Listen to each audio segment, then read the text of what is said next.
In 2013, Harvard released a study called the Harvard Grant Study, the results of it. And you might have heard about it. It was a 75-year longitudinal study into what makes us happy and satisfied.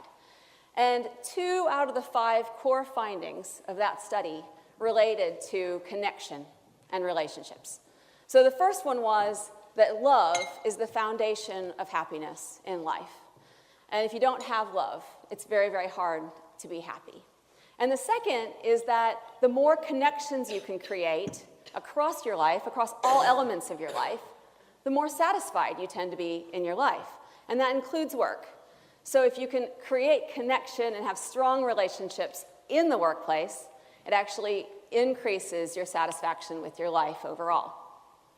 So I'd love to get a show of hands. How many of you feel like you have a good friend at work? Oh, that's awesome. Okay, so I would raise my hand to that, absolutely. People with a best friend at work are 7 times more likely to be motivated and productive. The lines with the stat that John said from First Break All the Rules, very, very connected to your productivity and motivation is how connected you are to the people in your workplace, okay?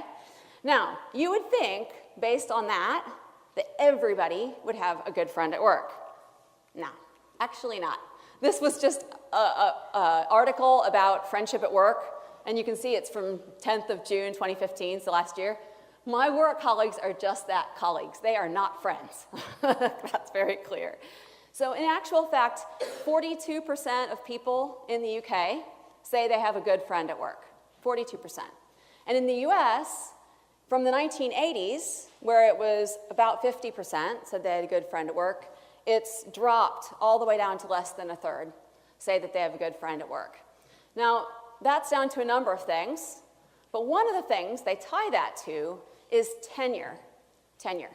Because we no longer have jobs for life.